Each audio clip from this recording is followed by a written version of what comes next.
Mia, gaano na karami ang naitalang kaso ng paputok lalo na ngayong pag-uumpisa ng taon?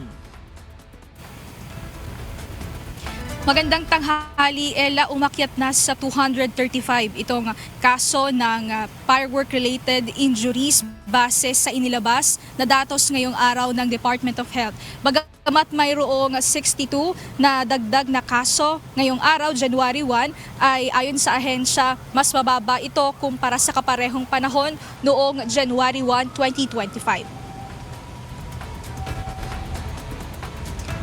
Batay sa datos mula sa 62 Sentinel Hospital na binabantayan ng DOH, patuloy pa rin nakapagtatala ng mga nasusugatan dahil sa paputok.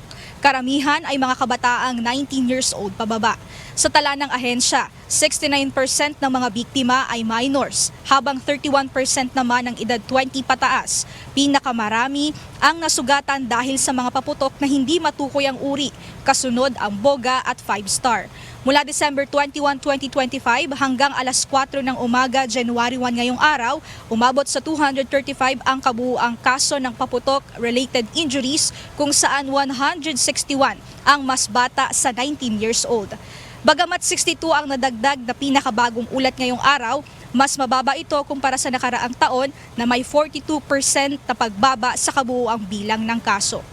Sa inilabas naman na pahayag ng kagawaran, sinabi ni Health Assistant Secretary Albert Domingo, kahit na mas mababa ngayong araw ang bilang ng mga nasugatan dahil sa paputok kumpara noong nakaraang taon, inaasahan ng Department of Health na darating pa ang huling ulat mula January 1 hanggang January 5 at inaasahan ng ahensya na mananatiling mas mababa ang bilang ng kaso nito. Sa ngayon, ayon sa DOH, lahat ng nakararanas ng insidente kaugnay ng paputok, gaano man anila kaliitang sugat, ay dapat agad na magpakonsulta sa pinakamalapit na ospital upang maiwasan ang tetano.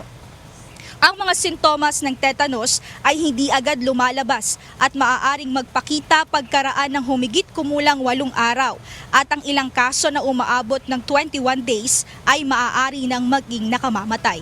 Sinabi din ng ahensya na mayroong bakuna laban sa tetanus na makukuha sa mga ospital.